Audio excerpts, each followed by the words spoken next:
നമ്മൾ വയനാട്ടിലാണെങ്കിൽ സൺഡേ ആയാല് നമ്മൾ രാവിലെ തന്നെ അങ്ങ് ഇറങ്ങും. ഇന്നും നേരത്തെ തന്നെയാണ്. അല്ലെങ്കിൽ ഈ പ്ലാനിങ് മാതിരിയൊന്നും സംഭവം നടക്കത്തില്ലല്ലോ. രാവിലെ ഇറങ്ങാത്തോണ്ട് തന്നെ നമ്മളൊന്ന് പട്ടിണിയാണ്. അല്ലെങ്കിലും 11:45 ഫുഡ് വെച്ച് കാത്തിരിക്കാം. അവിടെ ഉമ്മിപ്പൊന്നും ഇല്ലല്ലോ. ചിലപ്പോ തോന്നും നീ ഒരു കോമാളിയാന്ന്, ചിലപ്പോ തോന്നും നീ വലിയൊരാളാന്ന്. ഓഹോ, സത്യത്തില് നീ ആരാ? ഗൂഗിൾ മാപ്പ് പണി എന്നാണ്. എന്നിരുന്നാലും ഈ ഒരു സ്പോട്ട് അതെനിക്ക് അങ്ങോട്ട് പെരുത്തിഷ്ടായി. സുഹൃത്തുക്കളെ, ഭൂമിയിലെ മനോഹരമായ ഒരു കാഴ്ച ഞാൻ കാണിച്ചതാ. എന്റെ ദൈവമേ, എത്ര സന്തോഷം നൽകുന്ന ഒരു ഭൂമിയാണെന്ന് നോക്കിയേ. ഈശ്വരോ, ഇതെന്തൊരു പാട്. പിന്നെ ഇങ്ങനെയൊന്നും അല്ലടാ. ഡെയിലി ഷാവിലൊക്കെ നമുക്ക് പിന്നെ ചെയ്യാം. ആദ്യം നമുക്ക് വയറ്റിലോട്ട് എന്തെങ്കിലും ആക്കാം.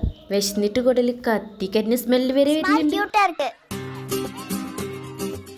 അല്ല, ഇത്രയൊക്കെ പറഞ്ഞിട്ടും ഇതെന്താ എങ്ങണ്ട പോണെന്ന് പറയാത്തന്നല്ലേ എല്ലാവരും ചല്ലോട്ട്. ചിലവർക്കൊക്കെ കത്തിയേക്കും. ഇനി കത്താത്തോൽക്ക് ഞാനൊരു കാര്യം പറഞ്ഞുതരാം. ഇപ്പടുത്ത് വയനാട്ടിൽ ഒരു കായലിലേക്ക് ഒരു ട്രാക്ടർ മറിഞ്ഞില്ലേ, അന്ത സ്ഥലത്ത്. അപ്പോൾ ഫൈനലി കാറ്റും മൈയും ഒക്കെ താണ്ടി നമ്മൾ എത്തിയിട്ടുണ്ട്. അപ്പോൾ പിന്നെ കുറച്ച് ഫോട്ടോസും വീഡിയോസും ആക്കാല്ലേ. അതിൻ്റെ ഇടയിൽ ഒരാൾക്ക് ആ കാറ്റത്ത് ഒറ്റയ്ക്ക് കോടയും പിടിച്ചു ഒറ്റയ്ക്ക് വിട്ടാനുള്ള അവസ്ഥ ഇതാണ്.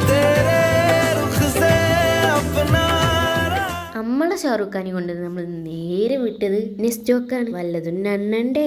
അവിടുന്ന് നമ്മൾ സാധനങ്ങളൊക്കെ വാങ്ങി നേരെ റൂമിലോട്ട് പോലെ. ദേ, ഈ ഒരു ഡ്രീം കേക്കില്ലേ ഒരു 200 സംതിങ് ഉള്ളൂ. എന്തായാലും അത്രയും പൈസക്ക് ഇത് അടിപൊളിയാണ്. 2 ചോയ്സ് ഉണ്ട് കേട്ടോ.